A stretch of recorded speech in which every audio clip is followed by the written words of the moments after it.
Hello and welcome. How can Sudan really find lasting peace without full participation in its first multi-party election in nearly a quarter of a century? A rare chance for progress is in jeopardy as the main opposition parties withdraw from the vote due in less than a week. Well, the latest crisis was triggered after Sudan's President Omar al-Bashir dismissed opposition demands to postpone the vote because they believed that going ahead with the polls scheduled for April the 11th would be, quote, a disaster. They've accused the Bashir government of trying to rig the election. The biggest opposition party in the south, the Sudan People's Liberation Movement, or SPLM, says its presidential candidate, Yasser Arman, will not participate because of electoral irregularities. For his part, President Bashir has threatened to scuttle a highly anticipated referendum on southern Sudan's independence if the SPLM carries out its boycott. President Bashir's National Congress Party has ruled Sudan in a coalition with the SPLM since both sides ended a 22-year civil war with a peace deal in 2005. And many see successful elections as a key part of that process. So today we ask, will Sudan slip into another cycle of violence if its political process fails? Remember, you can join our conversation with your questions and comments. You can send an SMS or an email. We'll take your phone calls on the show as well. Joining me now from Washington, D.C. is Dr. Hashim El-Tinay, founder and president of the Salam Sudan Foundation and a former presidential candidate. Also with him in the D.C. studio is Ezekiel Lol-Gatkuoth, the U.S. head of mission of the government of southern Sudan, who represents the Sudan People's Liberation Movement. Gentlemen, I welcome you to the show. And Dr. Hashim, if I could start with you and ask you basically what chance you see for a fair and free election, considering, you know, it's been nearly a quarter of a century. There are generations who don't even know what an election is. Fair and free,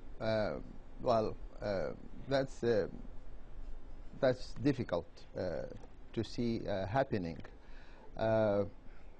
We know that democracy is the worst system of government compared to, but better than all the rest. So, I mean, this is a very difficult period in Sudanese history.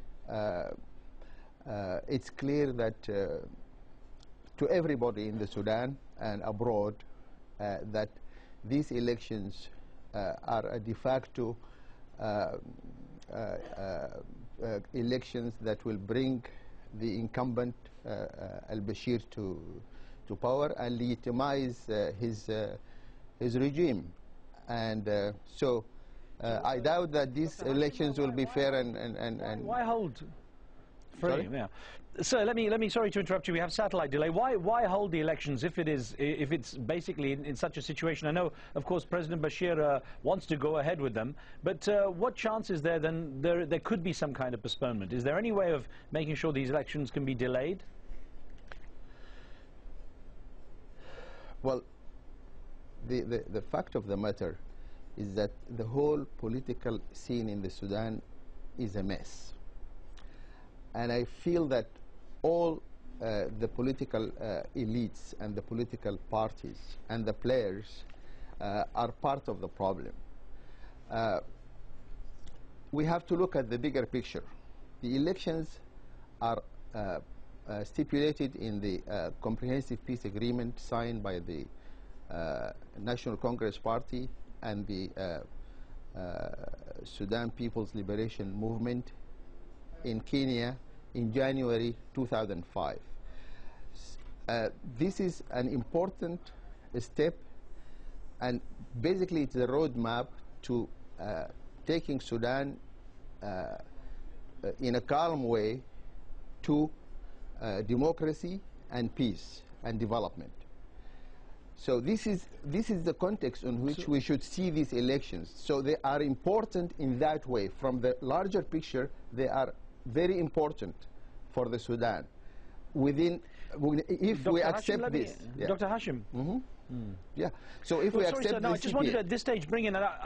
Let me get back to you in just a second, sir. No, the reason I want to bring in Mr. Ezekiel Lol-Gatkuoth on this because the SPLM was part of that deal, the CPA, the Comprehensive Peace Agreement, in 2005, and basically this election, as Dr. Hashim has said, is there really to try to consolidate the peace by pulling out. Aren't you risking basically another plunge into civil strife and conflict and more war in Sudan? Thank you very much for having me. I don't think we are heading that direction yet, because in Naivasha, when we have the agreement signed, it was meant to address two issues.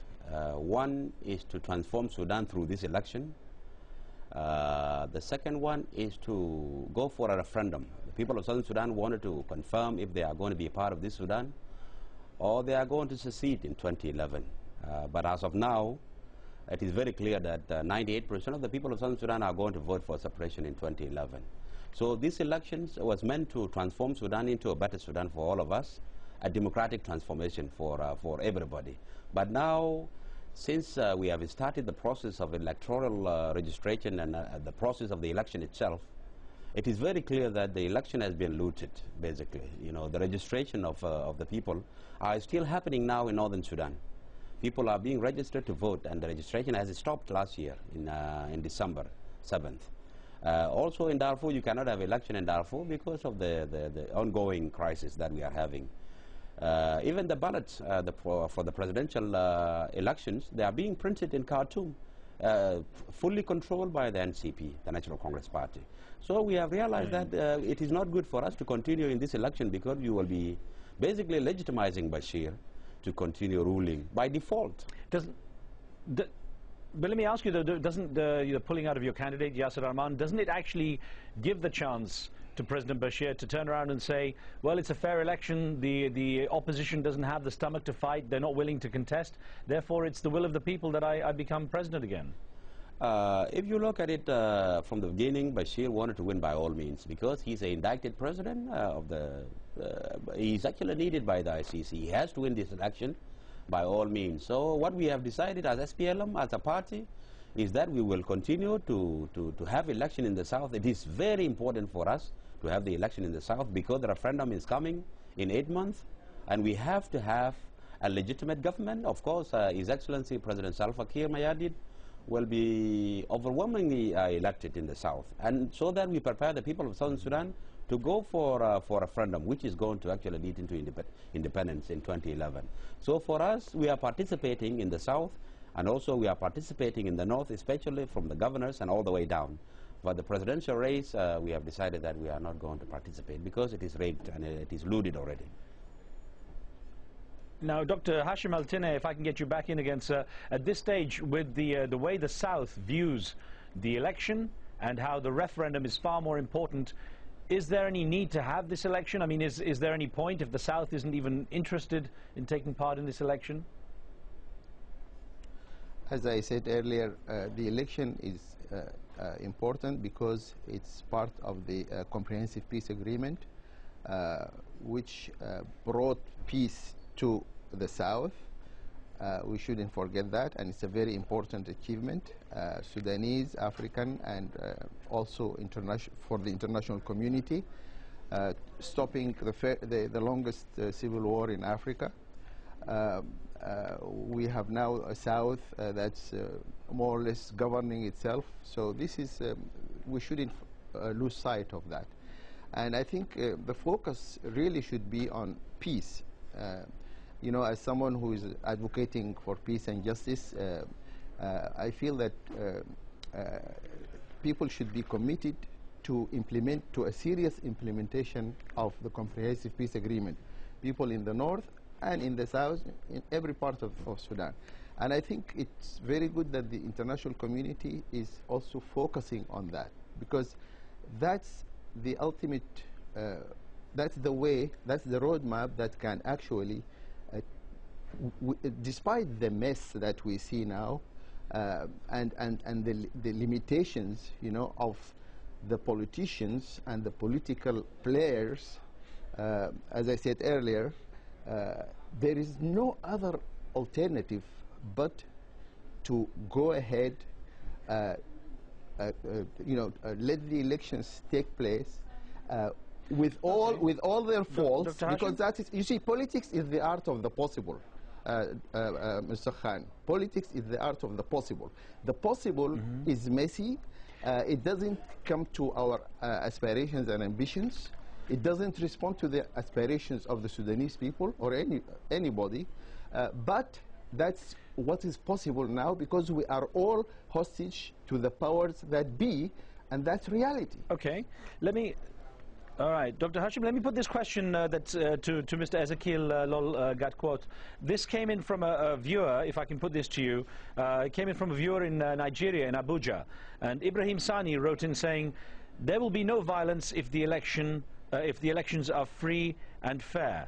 And then there's another one that's come in from Wasim Khan in Pakistan, which says the inefficiency of leadership leaves no doubt that these elections will be massively rigged and largely manipulated. So obviously there's a lot of skepticism, but there is the hope that if they were free and fair, there would be no violence. What do you expect to happen on election day? Of course, people are concerned. SPLM is concerned about the election itself, because it was meant to transform Sudan, as I said it before. Of course, there will be some, incidences here and there, because those who want to participate freely and fairly, if they are denied their rights to participate, then definitely there will be some incidences here and there. But I don't think that there will be serious violence in Sudan. Of course, for the people of Southern Sudan, okay, if I can add, it is very important for them to have the referendum. His Excellency, as I said it before, President Salva Kiir Mayardit with his Vice President Riek Machar and the leadership of the SPLM. They are preparing now the people of Southern Sudan to go for the referendum, and this one has to be on time. It has to be January 9th, 2011, and this is what will return us to war. Yeah, I'll get onto the referendum. Okay. I'll get onto the referendum when we return. We're going to have to take a very short break. Thank you. We have more of our discussion on Sudan's pending election in just a moment. Don't go away.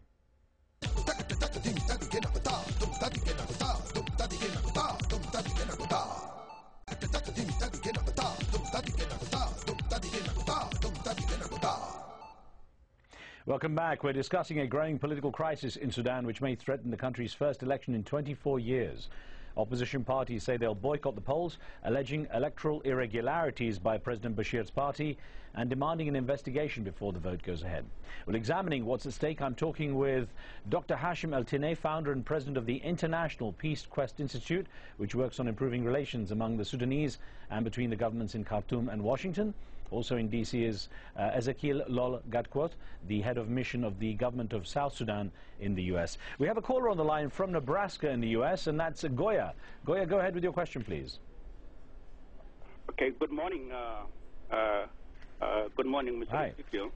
Yeah. Morning. Good morning. Please, hi. Thanks. My question Go is, ahead, please. why should our party, the SPLM, pull out of election? The first election in 24 years in Sudan, and this election was meant to prepare the ground for coming up of referendum that is coming up in 2010. I mean in 2011. Why should we pull out? Okay, listen, let me get that to, yeah, that makes sense. Actually, we'll get Ezekiel Gatquote to answer that. In this perspective, Mr. Ezekiel, the issue is this, that if you do pull out now and the election is not, in your eyes, legitimate, what do you expect to happen? Even if the president did delay the election, how confident are you that you could reach a stage where the SPLM and other parties, opposition parties, would be happy with the situation enough to say, yes, we want to take part? Of course, anybody has a right to withdraw from the elections if you feel like the process is not conducive for you to continue. And that's what we have assessed. We have realized that the election is not going to be free and fair, and it is not even going to be credible, because President Bashir has rigged the election already, or pre-rigged the election. But to us, we are just pulling out from the presidential race. We are continuing in the south, and we are also continuing in the north. And it is not going to, election is not linked with the referendum at all. Although the President Bashir has said he would make sure the referendum doesn't happen, how worried are you that the referendum can still go ahead if the election doesn't go as planned in April? This month. Mr. Khan, you have to also realize that in the CPA there is no link between the two. Even if there is no election at all, the referendum has to be conducted, because this is what we have been fighting for the last 50 years or more. The Southerners, they have been fighting and dying. We have lost 2.5 million people because of this. And this cannot be. A quick question, sir. Do you think the president has the power to scupper the referendum? Do you think he has the power to prevent the referendum from happening in the South? He has no power to do that, because this is an international agreement witnessed by more than 17 countries, and it is guaranteed by the people of Sudan. Even if the election, as I stated before, even if the election is not there, the referendum has to be conducted on time, or you will risk returning the Sudan to war. Okay, we have on the line Rebecca in Virginia. Thanks for joining us. What's your question, please? I just had a question. As far as the referendum goes, my initial question was about what if the referendum did not go through. Now, initially, if they do not let the South have a referendum, what are the odds and what is the outcome that will come to that? Okay. Dr. Hashim, I guess it's a similar question to you. What chance is there the president could hurt that referendum plan for the South? And the other issue, I guess, also is how much is this going to become a battle over the oil wealth that exists in the South and the fear that Khartoum will lose control of the oil? Well, I think I agree with Ezekiel that the president has no power of, preventing the referendum, because the referendum is part of the comprehensive peace agreement that is signed by both the National Congress Party and the SPLM, but also the IGAD countries and the international community. So this is just like the elections. The elections have to take place, and then the referendum has to take place. These are stipulated in the Comprehensive Peace Agreement. And both of them are designed to take Sudan from where it is, a dictatorship, one-party state, or now two-party state, to a transition to democracy. And you can't transition to democracy if you don't practice democracy. And the elections are, with all their limitations, their but problems. Dr. Hashim, the question is that the risk that Khartoum will not be willing to give up on the oil-rich lands in the South.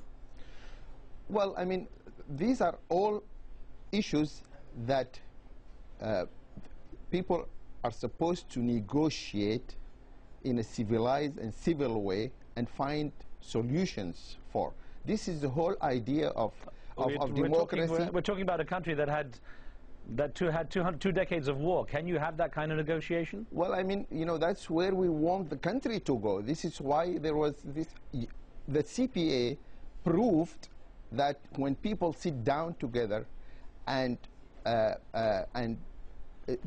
discuss seriously and honestly their issues, they can arrive at peaceful solutions that they can live with and can take them a step further away from self-destruction towards reconstruction and rebirth.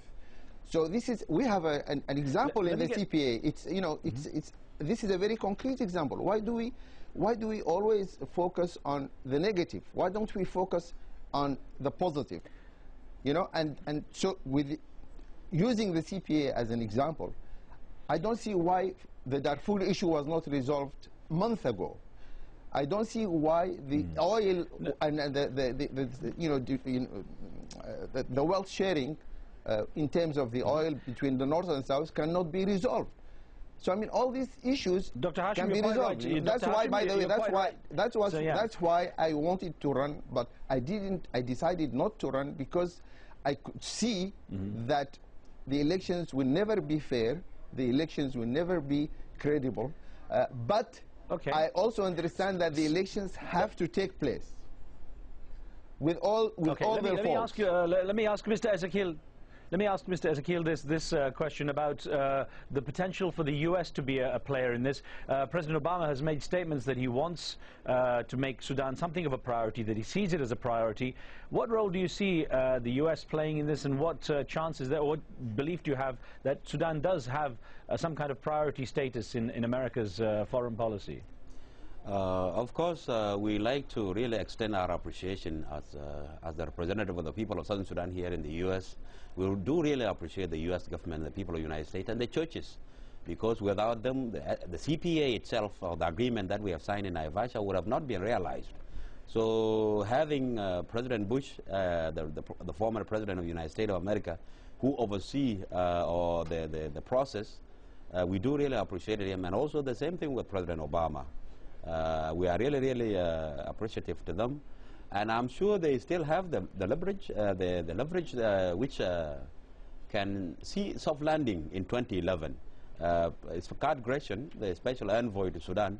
He's in Sudan now, and he's trying to help. And I'm sure with the support from the U.S. and also international community to make sure that we have soft landing in 2011 is very important. Let me just add one thing about the 2011 and the issue of oil. Just briefly, sir. Yeah, please. The issue of oil.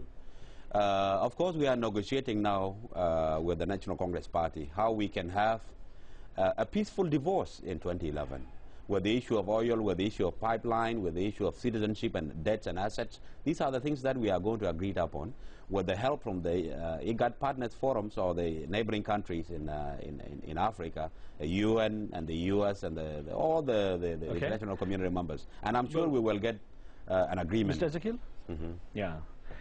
Okay, let me jump I'm here. so sorry to have to stop you. There's so many questions to ask on this. Sorry, Dr. Hashim, unfortunately, I have to stop you because we're out of time, sir. But I do hope we'll continue to follow this story and hope to get you back to discuss what happens with this election. And thank you for being with us. Now, remember, you can watch a podcast of the show on iTunes.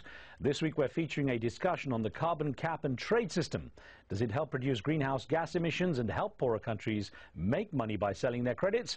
Or is the system being exploited to the detriment of the environment? On the next show, is the United Kingdom heading for a hung parliament? My guests include Labour's Lord Swaraj Paul on the upcoming vote and what the political landscape of Britain may look like after Election Day. Make sure you tune in for that. From me and the teams in DC and in London, goodbye. We'll see you next time.